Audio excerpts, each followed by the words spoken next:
Namaste, Coach Robert here. Today's topic is genetic rehabilitation. Aging is not a disease; it is a natural condition that needs to be nurtured and advanced. Involve prevention along with treatment, accommodation along with restoration.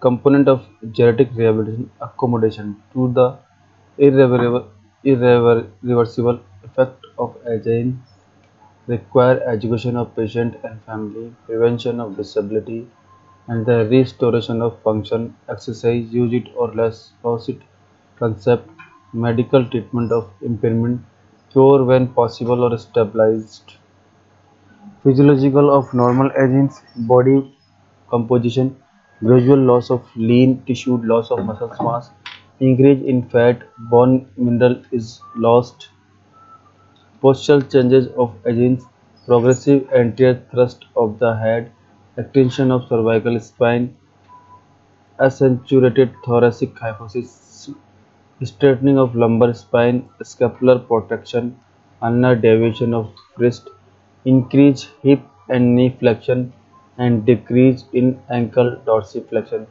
Functional effect shift of COG.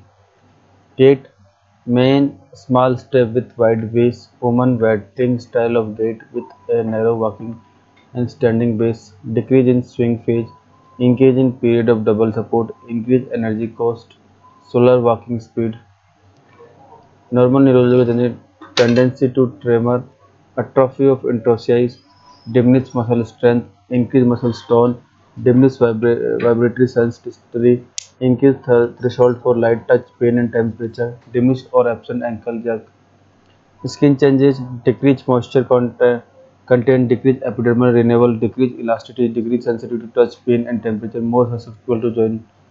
Cardiopulmonary changes, decreased cardiac reserve, decreased contractile function and heart rate, decreased response to exercise, decrease in pulmonary function and vital capacity, urological changes, decrease in bladder capacity, increase in residual volume, prostatic hypertrophy in men. Principle of genetic rehabilitation. A certain level of function differentiates between delirium, dementia, and depression. Determine the patient's significant goal and motivation. Be aware of altered physiological reaction. Recognize the patient have multiple interacting impairment. Emphasize function management and cure. Avoid immobilization. Emphasize task specific exercise. Simplify program. Encourage socialization and stimulation. Minimize medication. Realize the function may not be regained. Understand the improvement occur in small increment. Thank you.